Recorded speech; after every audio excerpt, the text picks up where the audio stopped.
Hello everyone, thanks for joining us today. Today, our webinar will be covering the BRC Food Safety Standard and more specifically how tools can be applied to help you comply with the BRC Food Safety Standard. My name is Colin Ma.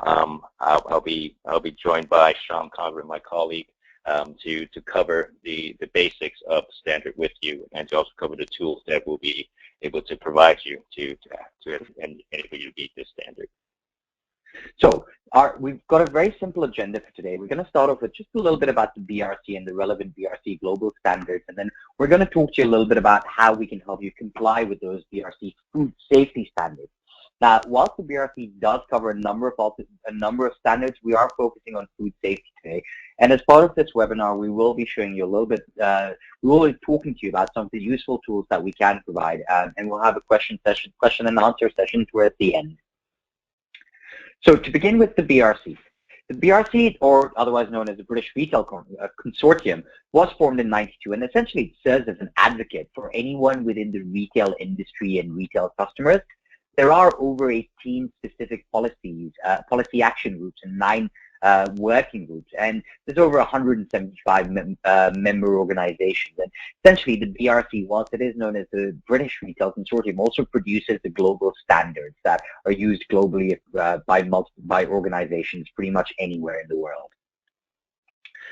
In terms of the BRC Global Standards, the certification program is designed to ensure that anyone within retail, and specifically within the manufacturing sector, fulfills all the legal obligations and essentially protects all their customers.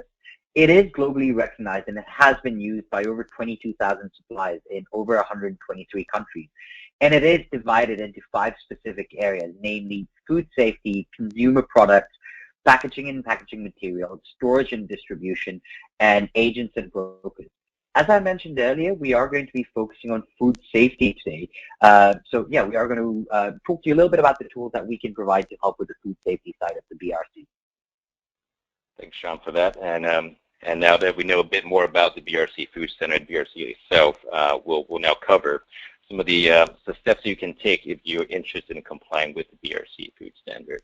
And this is by no means the entire process, but I thought this would be a good breakdown of the key steps that needs to be taken in order to comply with this standard. I think the first step is to implement the prerequisite programs that are recommended.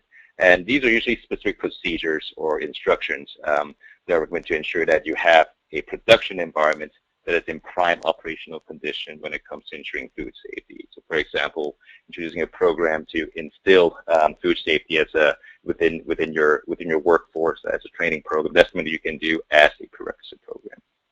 HACCP, I think everyone here should be fairly familiar with that. And again, another key piece. And we'll have some additional information on HACCP in case it might be helpful.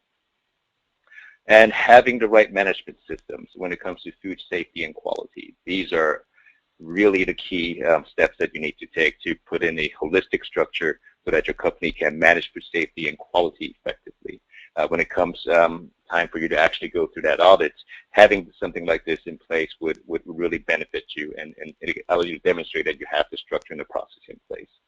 So this is a really key step and usually the most time-consuming step as well when it comes to leading up to an audit or to be certificated by the BRC. Okay. And once you have everything in place, then of course it's actually putting your hand up and going through the certification process.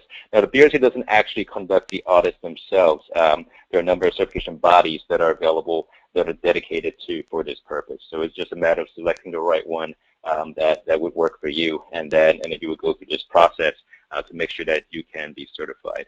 Usually, a corrective action plan would come out as a result of these audits. There'll be more of a document or a paper-based audit, as well as, of course, more of an on-site walkthrough as well. So this is something that you, of course, have to account for and to make sure that you're prepared to go through this process.